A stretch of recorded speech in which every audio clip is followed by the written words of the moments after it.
Welcome to study classes. अपने इस session में हम लोग इंटरमीडिएट फिजिक्स के अंतर्गत सेमीकंडक्टर की चर्चा कर रहे हैं। उसका कुछ भाग बचा हुआ है, उसकी चर्चा हम लोग आज करेंगे। उसमें आपका एक टॉपिक है फोटोडायोड। फोटोडायोड क्या है, इसकी चर्चा हम आज करेंगे।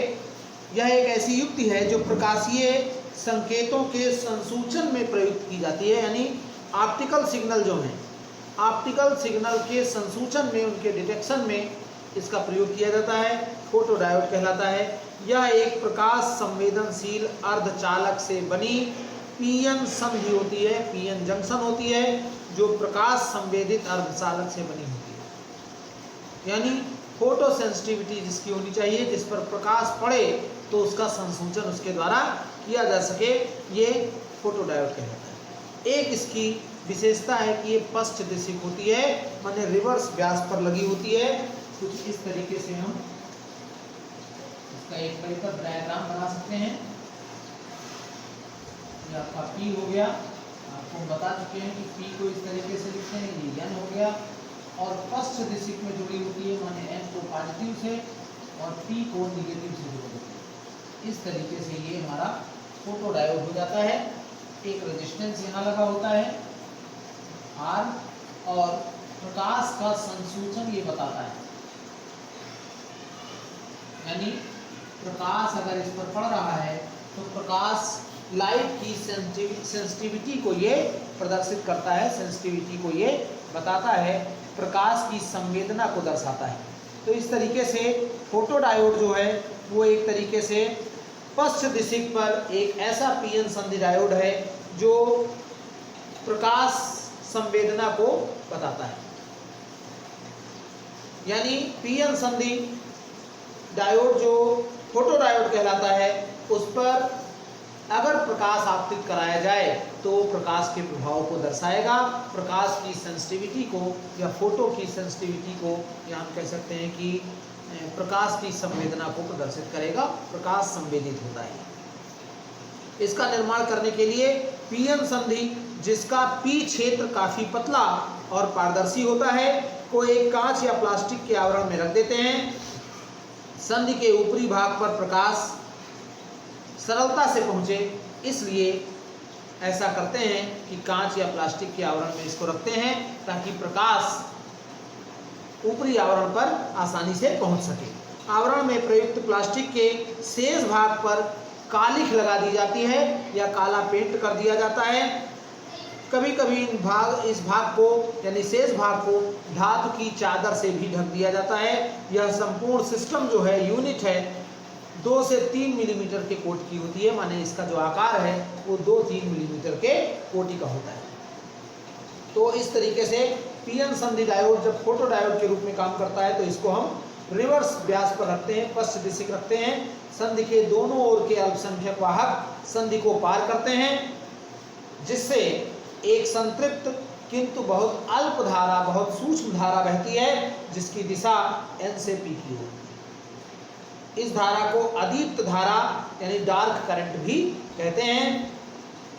संधि पर N क्षेत्र से P की ओर इसकी दिशा होती है।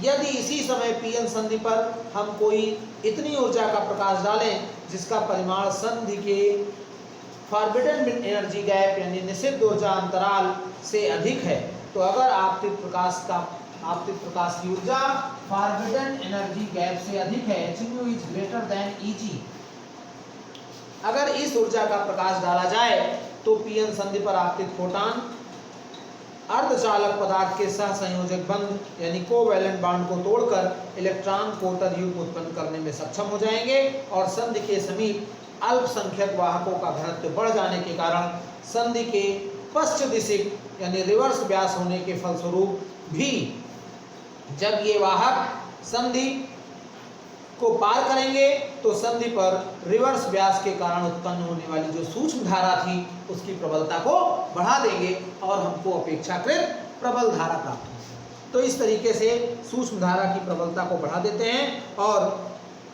परिपथ में कुल धारा का मान बढ़ जाता है।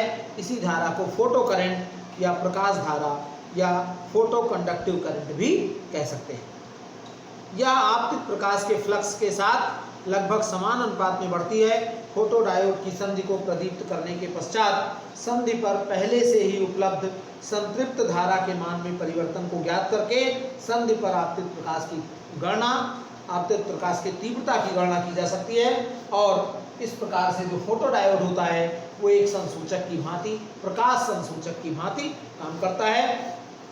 इसका उपयोग हम विभिन्न प्रकार की प्रकाश संचालित जो कुंजियां होती हैं, लाइट ऑपरेटेड स्विचेस जो लगे होते हैं, कंप्यूटर के पंच कार्ड आदि को पढ़ने में किया जाता है। फोटोडायोड की जितनी थ्योरी ये बताई गई, मुझे लगता है अगर इसको आप कंप्लीट कर लें तो ये फोटोडायोड से संबंधित क्वेश्चन आपके हो जाएंगे। अब बात आती है सौर सेल की। सोलर सेल आपने देखा है, और सबसे बड़ी विशेषता इसकी ये है कि वर्तमान युग में जब हम ऊर्जा के विशाल संकट से जूझ रहे हैं तो सोलर सेल की उपयोगिता बहुत बढ़ जाती है। सोलर सेल, सूर्य की ऊर्जा का उपयोग हम विभिन्न कार्यों में इसकी सहायता से कर सकते हैं। यद्यपि जो इसका इन्वेस्टमेंट है किसी पब्लिक के लिए या पब्लिकली या किसी व्यक्ति विशेष के लिए, इसका इन्वेस्टमेंट थोड़ा महंगा है। यद्यपि सरकार ने इस पर काफ़ी काम किया है और तमाम प्रकार की सब्सिडी के द्वारा इसको अवेलेबल कराया जा रहा है, और धीरे धीरे हम इस पर निर्भर भी हो रहे हैं। आप जानते हैं कि सौर ऊर्जा पृथ्वी के लिए ऊर्जा का सबसे विशालतम स्रोत है। इसकी चर्चा हम न्यूक्लियर एनर्जी में कर चुके हैं। अगर हम सूर्य की ऊर्जा का उपयोग विभिन्न कार्यों के लिए करें तो हमारी ऊर्जा संकट जो है, जो ऊर्जा संकट है हमारे लिए, उससे हमको काफ़ी हद तक सामना करने में आसानी होगी। हम आसानी से उसका सामना कर सकते हैं, और उसी के लिए सोलर सेल के निर्माण किए गए। सोलर सेल क्या है? एक अवभिनत। अवभिनत क्या होता है? अवभिनत माने जिसमें कोई बैटरी नहीं रहती। एक अवभिनत अनब्याज्ड पीएन संधि का निर्माण होता है जो आपतित प्रकाशीय ऊर्जा के अधिकांश भाग को सीधे विद्युत ऊर्जा में बदलता है। माने सौर सेल क्या है? प्रकाश ऊर्जा को विद्युत ऊर्जा में बदलता है। एक नंबर का बहुत इंपॉर्टेंट सवाल हो सकता है। इस युक्ति को प्रकाश वोल्टीय सेल तथा सेल के इस अभिलक्षण को प्रकाश वोल्टीय क्रिया कहते हैं। ये सोलर सेल हुआ। अब इस प्रकाश वोल्टीय सेल का निर्माण करने के लिए सतह का क्षेत्रफल पर्याप्त तथा सूर्य के विकिरण प्रकाश के साथ क्रिया करने के लिए उपयुक्त होते हैं, तो ऐसे सेल सोलर सेल अथवा सौर सेल कहलाते हैं।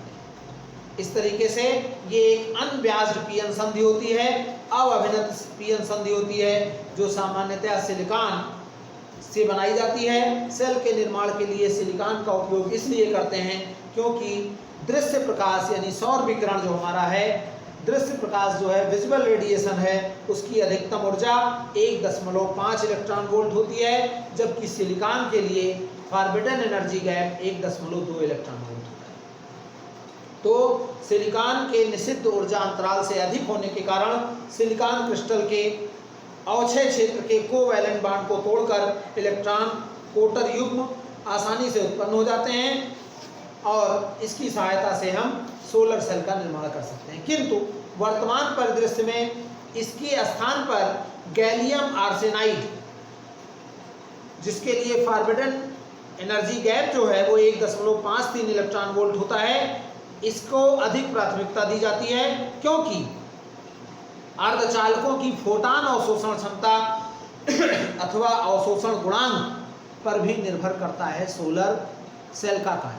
और इसकी जो अवशोषण क्षमता है फोटॉन के लिए वो अपेक्षाकृत अधिक है। सोलर सेल को एक प्लास्टिक अथवा कांच के आवरण में रख दिया जाता है। जो सतह सूर्य की ओर रहती है वह पारदर्शी रखी जाती है, बाकी बचे हुए पृष्ठों पर काला पेंट लगा दिया जाता है या किसी हल्की धातु से ढक दिया जाता है। आपको काला पेंट लगा हुआ शायद कम दिखेगा, लेकिन हल्की धातु से ढका हुआ ही दिखेगा। मार्केट में तमाम सोलर पैनल मिलते हैं। इसमें जो पी टाइप पृष्ठ होता है उसकी परत काफ़ी पतली होती है, लगभग 2 माइक्रोमीटर की, 0.2 माइक्रोमीटर की, यानी 2 × 10⁻⁷ मीटर, जिससे आपतित फोटॉन इसे आसानी से भेद कर संधि तक पहुंच जाते हैं। पी टाइप परत पर अंगुली नमा धात की पट्टियां लगाई जाती हैं जो एनोड का कार्य करती हैं। एन टाइप पदार्थ जिसकी प्रकृति पी टाइप पदार्थ के समान किंतु मोटाई पी टाइप परत से अधिक होती है। कितनी अधिक होती है? लगभग ये 300 माइक्रोमीटर की होती है, यानी ज़्यादा मोटी होती है, जिसके संपूर्ण निचले सिरे पर एक धातु की परत लगाई जाती है जो कैथोड की भांति कार्य करती है। और इस प्रकार से ये पीएन संधि जो होती है इसमें कहीं कोई बैटरी नहीं लगी होती है, यानी अनब्यास्ड होती है। अब जब इस पर सूर्य का प्रकाश पड़ता है तो सहसंयोजक बंध को तोड़कर इलेक्ट्रॉन कोटर युग्म उत्पन्न कर देता है और इस प्रकार से अवक्षय परत में पहले से जो उपस्थित इंटरनल इलेक्ट्रिक फील्ड है एन से पी की ओर जिसकी दिशा है उसके कारण जो आवेश हैं वो एन क्षेत्र की ओर चलने लगते हैं और कोटर पी क्षेत्र की ओर चलने लगते हैं। एन क्षेत्र में आपतित फोटानों के अवशोषण से उत्पन्न कोटर अवक्षय परत में उपस्थित विद्युत क्षेत्र के कारण पी सतह की ओर खींच लिए जाते हैं। फलस्वरूप एन क्षेत्र में इलेक्ट्रॉन कोटर युग्म के इलेक्ट्रॉन शेष रह जाते हैं, जबकि जो कोटर हैं वो आगे बढ़ते हैं, अंततः सतह पर पहुंच जाते हैं और निर्णायक रूप से पी क्षेत्र में अतिरिक्त कोटर और एन क्षेत्र में इलेक्ट्रॉनों की उपस्थिति से यह एक बैटरी की भांति कार्य करती है। यद्यपि इसमें कोई बैटरी नहीं लगी होती है। हमने शुरू में बताया कि यह एक अनब्यास्ड यानी अभिनत पीएन संधि होती है और इस प्रकार से एक विभवांतर स्थापित हो जाता है और लोड प्रतिरोध लगा देने पर यही विभवांतर धारा के रूप में परिवर्तित हो जाता है और हम इसका उपयोग बैटरी को चार्ज करने में या अन्य दूसरे कार्यों को करने में प्रयुक्त कर लेते हैं। इसके तमाम प्रकार के ऐसे लाभ हैं जिनका बिल्कुल बहुत महत्वपूर्ण योगदान है। तमाम ऐसे क्षेत्र हैं जहां विद्युत की सप्लाई अभी तक नहीं हो पा रही है, उन क्षेत्रों में सोलर पैनल की सहायता से विद्युत ऊर्जा के स्रोत उपलब्ध कराए जा रहे हैं। रेडियो, टेलीविज़न, पंखे चलाने में, बिजली जलाने में इनका उपयोग उन क्षेत्रों में किया जा रहा है जहां विद्युत स्रोत उपलब्ध नहीं है, जहां विद्युत की व्यवस्था नहीं है। इसके अतिरिक्त हम वैसे भी जो हमारा विद्युत का स्रोत है वो इतना नहीं है कि हम उससे पर्याप्त बिजली प्राप्त कर सकें। तो सोलर पैनल की जो सबसे बड़ी उपयोगिता है या सौर सेल की जो सबसे बड़ी उपयोगिता है वो है विद्युत उत्पादन करने में। अगर हम घरों में सोलर पैनल लगाकर बैटरियों को चार्ज करें और फिर उसकी सहायता से अपने घर के प्रत्यावर्ती धारा यानी घरों में जो एसी इंस्ट्रूमेंट लगे हुए हैं, हमारे पास जो भी यंत्र हैं विद्युत से संबंधित, उनका उपयोग हम उसकी सहायता से कर सकते हैं और विद्युत के क्षेत्र में हम आत्मनिर्भर बन सकते हैं, जिससे तमाम तरीके के आप देखेंगे बड़े बड़े पेट्रोल पंप भी सोलर सेल की सहायता से संचालित किए जा रहे हैं। उस पर बड़ी मात्रा में सोलर पैनल लगा दिए गए हैं और उसकी मशीनें भी उसी से चल रही हैं। दिन भर चार्ज होता है और उसका उपयोग करके उसकी मशीनें चल रही हैं और काम हो रहा है। यानी विद्युत सप्लाई की निर्बाध जो व्यवस्था है उसमें ये सहयोग करेगी, या हम कह सकते हैं कि बिल्कुल कंटिन्यूअस सप्लाई हमको मिलती रहेगी अगर हम इसका उचित प्रयोग कर सकें। इनका जो जीवन काल है वो काफ़ी लंबा होता है, केवल इनको टूटने से बचाना होता है। अगर हम पैनल को टूटने से रक्षा कर सकें तो इनका जीवन काल काफ़ी लंबा होता है। इनसे आवेशित की जाने वाली जो बैटरियां होती हैं उनका जीवन काल यद्यपि कुछ कम होता है, लेकिन पैनल का जीवन काल बहुत लंबा होता है। इनके रख रखाव के लिए कोई आवश्यकता नहीं है, केवल बस सुरक्षित रखना है कि तोड़ फोड़ इन पर कहीं पत्थर ईंटा न पड़े तो ये टूटने से बचे रहेंगे। इसके अलावा इसमें कोई अवशिष्ट पदार्थ नहीं मिलता है। विद्युत सप्लाई जो बनती है कहीं कुछ ईंधन की जरूरत नहीं होती है। सौर ऊर्जा जो सूर्य का विकिरण है वो उस पर आपतित होता है। पैनल ऐसे रखे होते हैं, सभी लोगों ने देखा होगा, बिल्कुल साधारण सी बात है।